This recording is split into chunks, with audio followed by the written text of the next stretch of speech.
It's interesting. Usually when we talk about spiritual challenges, we focus on failure, hitting rock bottom. Right, the big mistakes. But looking at the text for this Thursday, we're dealing with the opposite problem, a much sneakier one. The danger of success. And specifically, the target that success paints on your back.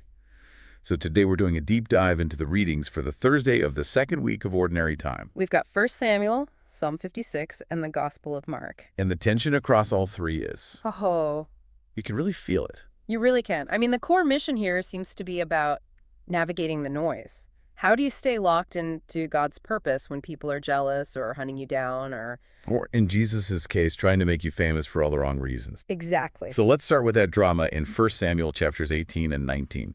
We've got David, and he is, objectively crushing it. He is. The text says he's winning big battles. He is doing everything right as a leader. This should be the golden age for King Saul. But Saul isn't celebrating at all. He's spiraling. It's just a classic case of insecure leadership. Saul sees David's competence not as an asset, but as an existential threat to him.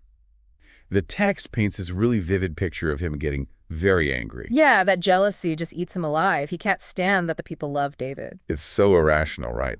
But what I find interesting is that David isn't totally isolated in this. The dynamic with Jonathan is key. Oh, that's the pivot point. Jonathan is Saul's son. He's the heir. If anyone should be jealous of David, it's him. But he's not. Not at all. He actually acts as a buffer. He actively intervenes. It's this incredible moment of loyalty that values truth over, power or his own position. Yeah. He steps in to protect David from his own father. Yeah. But even with Jonathan's help, the reality is still that the king of Israel wants David dead. That is a terrifying psychological space to be in. Which I think explains the tone of the responsorial psalm, Psalm 56, perfectly. Right. If Samuel gives us the political thriller, the psalm gives us, David's internal diary during the chase. It's so raw. The summary of it is blunt. When scared, trust God. But it's so much more than just a platitude. It really is. It's a survival strategy. David acknowledges the fear. He doesn't try to suppress it. He knows he has adversaries, waiting for him to slip up. But he flips the script. He does. Instead of letting that fear turn into bitterness or a counterattack, he channels it into reliance on God. He's basically saying, I can't control Saul, so I have to trust the only one who can. Precisely. It's the antidote. You don't fight jealousy with more jealousy. You fight it with trust. Okay, so that's the Old Testament setup. Then we move to the Gospel of Mark chapter 3, and the whole atmosphere shifts. We aren't in a quiet royal court. We're in a mob scene. Oh, it's chaos. Absolute chaos. People are just surging toward Jesus for healing. But you have to notice who is making the most noise. The evil spirits. Yep. They're shouting. They're identifying him as the Son of God. And there's a deep irony there, isn't there? The spirits have the correct theology, but Jesus shuts them down. He orders them to be quiet. So why do that? Why turn down the free PR? If you're trying to launch a movement, don't you want everyone knowing you're the Son of God? Not on their terms. That's the absolute key.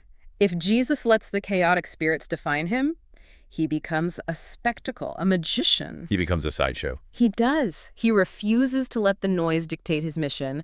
The text says he stayed quiet and strong. He is completely in control of the narrative.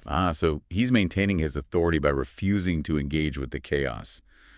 Contrast that with Saul. Exactly. Saul let the noise of public opinion drive him crazy. Jesus hears the noise, even supernatural noise, and just ignores it to stay on mission. And that's the synthesis, isn't it? Saul loses his way because he needs that external validation. Yeah. Jesus keeps his way because he doesn't need the crowd's approval at all. That's it. Whether it's persecution or praise, it's all just distraction if it pulls you off of God's purpose. It's such a heavy lesson on discipline.